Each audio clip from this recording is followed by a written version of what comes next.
Home stretch, everyone. How we feeling? What a first day at the Women's Sports House. We're going to have everybody come in because this is a not to be missed, and it pains me to say that because I'm a big U.S. Women's National Team supporter. But I am here with none other than Mary Earps, goalkeeper for England and Manchester United. What do you think? Hey, this place is really cool. I said women's sports lives here now. Yeah, I like it. I'm coming back. So I have a funny story. So Mary and I, first of all, well, I'll come to the jersey next, but I got the extreme privilege and opportunity to go to the World Cup this past year in Australia. And any of you who watched England play will know that Mary is a very animated keeper, very animated. Yeah. And I was rooting for England, like I was really into the Lionesses, but like the home team, the Matildas, like there was just a little lot. Okay, there, I know. Oh, you're rooting for the Matildas. Of course. And so as we were watching, Mary had this incredible save and ton of expletives flew from your mouth, which I appreciated. I think it was a couple, but you might be right. We'll check the tape. But in that moment, I turned to my husband and I said, there's something about this woman, like, it bothers me, like, so, like, I'm like, what, like, you know when you have those players, you're like, but I fucking love her. And he turns to me, he goes, she's you. Okay. He's like, if you were a goalkeeper, that's the situation. So anyway, all of that to say, Mary and I got the privilege to meet yesterday, and I really wanted her on the stage, not just because of her incredible athletic achievements, but also how she is pushing the systems and structures that have really held women, particularly in sport, back. And so I will let Mary tell the story, but this we think isn't official. I hope it's authentic. I'd be so embarrassed if it isn't. It looks official. But the point of me saying that is Mary Earps, everyone, really pushed on the fact that apparel manufacturers were not selling women's keepers kits. And Mary was not having it. And so, of course, they were made. And shocker, sold out. Still can't find an England kit. I went on 7 websites to find this Man U kit, and we don't know if it's authentic, but she's going to sign it anyway. But Mary, tell us, we'll get into the football bit, but talk about your platform. You have such a big one, and what fighting for just what seems like simple asks has meant to you, and to actually see it come to fruition and change the trajectory for women's sports through varying degrees. Yeah, I think that I'm distracted by what an introduction that was and the story. I'm still thinking about the story. We'll sign the shirt. We'll make it authenticated. It'll be all good. Yeah, I feel like I sort of stumbled across my platform in a way. I think my journey hasn't been the easiest, but I think everybody's journey is like that. You know, life sucks sometimes, and it's not fair. And I think definitely women in sports, but women in business, women in industries, we're constantly pushing against barriers and boundaries that shouldn't be there. We're pushing it against closed doors. And I think what's kind of come about over the last year is I try to always be myself, hence the expletives maybe on the pitch a little bit. I'm from Jersey, it works for me. You know, and some people don't like it, and I accept that, you know. I'm not going to be everyone's cup of tea, but I think I'm just always trying to be myself. And yeah, I think that's kind of how my platform's grown, especially on TikTok, because people just like that. I'm a bit of a goofball. I'm not really someone who will, I don't know, pose on Instagram too much. I get so awkward. I'm better when I'm looking away from the camera rather than at the camera. So yeah, the TikTok thing works. So talk about what motivated you to challenge the industry in making this kit, and what those conversations, like, take us behind the scenes of what that took to get done, because I think we always see the challenge and then the outcome, but what really happened? Can you take us into it? Yeah, it's kind of a big, long story, so I'll try and summarize it as best I can, but it really started at the Euros, actually, where maybe even before that, I think they stopped selling goalkeeper shirts at a certain point in time. I'm not 100% sure when that was, but they sold the men's. They sold one version of the men's goalkeeper top in one colourway. And obviously there's 3, there's home, away, and the third. And then the Euros, it was coming about that they weren't selling the Lionesses goalkeeper top.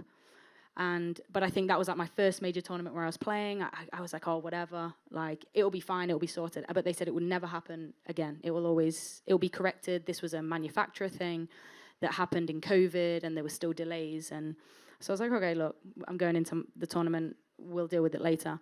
And then sort of just after Christmas, so we're probably coming January 2023, it came about that we'd taken loads of pictures in the different goalkeeper jerseys, but they weren't posting them. They were posting the outfield players, but they weren't posting the goalkeepers. And it came about off an instant question. I was like, why aren't you posting them? Are they bad? Like, do we need to retake them? And they just said, oh, no, it's just because it's not going on sale yet. And so I thought, oh, when is it going on sale? Okay, June, same time as the outfield tops. And then it turned out that it wasn't going on sale at all. So we tried to have conversations privately to resolve the situation. Can you do something?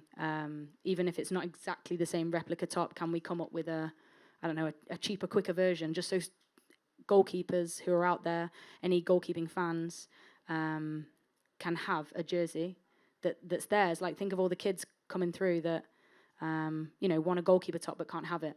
And my big issue was that you're going to push all these young players who have a passion for goalkeeping, who want to dive around in the mud, and there's not loads of them because they're quite nuts. You're going to push them to be strikers because they're going to just go, okay, I'm going to take Alessia Russo, or I'm going to take Ella Toon, or I'm going to take, an outfield player's jersey instead. So, yeah, I didn't like it, and so I tried to keep it private. Spoke behind closed doors with different levels of Nike, and couldn't really get anywhere, unfortunately. So then when I was asked in an interview, I answered it honestly, and it kind of blew up. It wasn't really my intention. I thought people were going to, you know what it's like, they were going to criticize you. Oh, she's a woman, she's being a diva, she's asking too much, just play football and get on with it. But I really felt passionately that there was a whole group of people around the world, but also young players who were going to be underserved and told that they don't mean anything. And I didn't like that at all. I love that. Let's clap that up. You're such a force, like total fucking badass. Like we're hanging out. So let's talk about representation, right? Because there have been so many records the Lionesses have broken. I mean, I've never seen so many people come out for women's football as I have continually for your, both obviously competitively at the pro leagues, but for the Lionesses, I mean, turning out tens of thousands, 80,000, 90,000 consistently. Yeah. What has that experience been like? Having played at in an era and a time when that wasn't the case, and what are your teammates? What are you talking about? Like, what has it meant for your country and for the community? I feel like women's football in England has massively changed. I feel like we've always, I guess, the US national team has been unbelievable for so many years, still is. And I feel like we've always looked across the pond and been like, oh my God, like, look at what they have, look, and earn through years and years of winning, there's no doubt. And for the first time, it feels like, also thanks to the work that has been done in the US for sure, we've also got a good thing going on as well, and we can kind of push that message and set the standard for other nations. So it's definitely not, because I think Australia are also following suit. I definitely know of other nations that are trying to push for better agreements with their federations as well. So it's been unbelievable, I think, to play in front of a few hundred people to now selling out Wembley every single time we play there really it's just an incredible high that you never want to come down from. And I mean, yeah, it's hard to put into words, but I think it's more the people that come, then translates into more people playing the game, more young kids playing the game, but even the amount of people I've heard from who stopped playing football and then got back into football because of the Euros 2022 or the World Cup, and just everyone's just loving women's football at the minute. That's what it feels like. We, yes, clap it up. We, watching now from our side of the pond, I have a colleague of mine who went to one of your sellout matches. And she's like, the stadium experience, the football, it was all great. She said, but I was there with my friend's daughter, young woman, and as they were walking into Wembley, there were life-size banners hanging of yourself and your teammates. And she stopped, a young girl, and didn't say anything. It's just, what is that? She goes, they're superheroes. That's so cool. Representation, visibility, access, these things matter. Right. And the impact is so significant. We are evaluating a ton of statistics and really digging into not just that this is good for business, but the impact and what this is going to do for the next generation is huge. There's a study that just came out, Nike and Dove did last year, that talks about how 45% of young girls are dropping out of sport by the age of 14 due to body confidence issues. Yet we know 90% of women in the C-suite have played sports at some point in their life. Over 50% of them at the collegiate level or university level. And what we're very interested in at Deep Blue is think about all that opportunity that has been missed or lost, revenue, economies, leadership roles, etc., because of the skills young girls acquire when they play, but ultimately stay in sport. Right. Can you talk about your journey in that capacity and the skills that the sport has given you as you now are expanding the Earps empire, which, by the way, you should trademark. That's really good. I like but can you talk about what this journey has been and what those skills are? Because I think we talk about the skills, but it's very hard to really understand the nuance and make them really tangential. Yeah, I think like in your development years, I guess every year is a development year, but in terms of like, you're a teenager and you're molding into an adult, I always think when someone asks me about skills that football has taught me, I always think of like, communication and teamwork and, I don't know, problem solving, things like that. And I think those are really, really valid.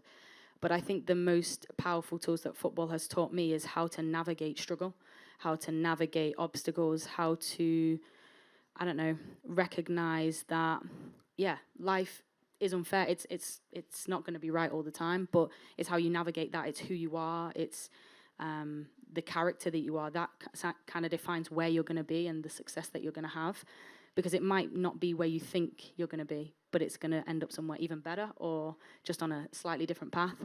And so for me, I think that resilience, that mental strength that we all need, it's all invaluable. I mean, if we look at the world now and how many people struggle, or the rise of depression and anxiety and things like that, not to be all dark and deep, but that's the reality, that I think young people really struggle with. And I think sports gives you a focus, sports gives you a community of people you can rely on, and it gives you a place where you can belong. And I think that those are the bigger skills and the bigger things that we should talk about when it comes to women in football and women in sport who miss out on those things. So let's talk about how you're taking those skills and now building this empire. So you've got a fashion brand. Mm-hmm. Take us into it. So after the goalkeeper shirt debacle, I decided to start MAE27, which is my clothing brand, because I didn't like the idea that someone couldn't get hold of a jersey, couldn't have something that they felt like was theirs and spoke to them and meant something to them, and was part of their identity in a way. So, I decided to do my own thing, and that's kind of how it started, off the back of FIFA Best. In February 2023, I was fortunate enough to win the Best Goalkeeper Award and mumbled a speech of some kind. That was so casual. She won the Best Goalkeeper Award. I mean, you're like, guys, Tuesday. I get awkward when people say no, just go with it. Run with it. I love it. Keep going. Well, after that, I said something that I don't know how I just managed to get some words out, but I felt like I was just a bumbling fool. But people clipped it up on social media and thanked me for speaking out openly about things that I'd been through and struggles that I'd experienced. And I kind of came up with the tagline, "Be unapologetically yourself," and put it on a bunch of T-shirts and realized it created a community of people who felt like they belonged maybe for the first time in their life. And that is something, along with football things that I've done, that is something that I'm immensely proud of. I feel like we could put that up here. Do it. Yeah, we'll put that up there. Do it. With the time we have left, obviously we are in the middle of the Euros on the men's side, but we are weeks away from the Olympics. Mm-hmm.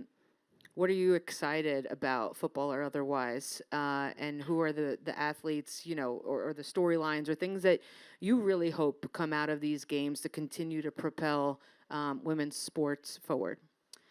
Yeah, I'm excited because I think major tournaments and major events gives women's sports a massive opportunity to leapfrog into a new, stratosphere, really. You look at the Euros, you look at the World Cup, it's just got bigger and better every time.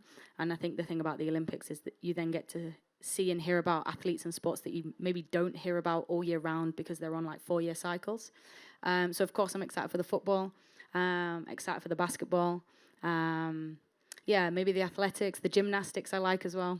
I don't know. I like to kind of watch it all from a distance and have no idea how they do it. I love that. Last question, and probably the most important one. Okay. What's your favorite TikTok trend right now? I like to set my own trends, Laura, actually.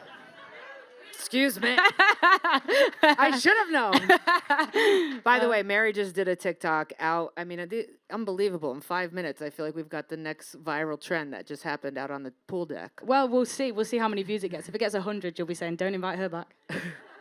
It's more than I get. Nobody's following me, Mary. But seriously, how has that platform helped catapult and dimensionalize Mary Earps? I think it's hard to put into words. I didn't really want to get on TikTok a few years ago. I'll be honest. My agent in the crowd will vouch for that. She was like, "You need to get on TikTok. You know, it's where you're telling me that your ambition and vision is to inspire all these young people, and you're not on the platform that they watch." And I was like, "Oh, she got a point." So I went on it. Had no idea what I was doing, and after maybe about 6 months of kind of figuring it out, I was like, actually, I like this. It's fun. I can express my personality. It's not, it speaks to me much more than maybe the other social media platforms. And yeah, I managed to grow a pretty big following there. And it's probably where I do most of my content and my stuff. And yeah, I get quite a lot of engagement there. People, I think they like seeing a different side to athletes. It's not just the same mundane interview answers of, yeah, it was a great game. Yeah, I had chicken and rice. Like, people don't always want to hear that stuff. They want to see what you do. They want to see stuff like this. They want to see the luxury, but also the hard parts, the reality, the training every day, the eating the same stuff every day, the boring stuff, the stretching, everything that we do and the sacrifices we make. Yeah, they want that insight, and I think TikTok gives me a real opportunity to do that, and brands love it, so it works even better for me as well. I love that. Well, there's many here in the room, so we'll follow up on Nice. that after. Mary Earps, you are one of one. I'm so grateful for you being on this stage and continue being apologetically you, because what else is there? Thank you So very thank much. you so much. Mary Earps, everyone. Thank you.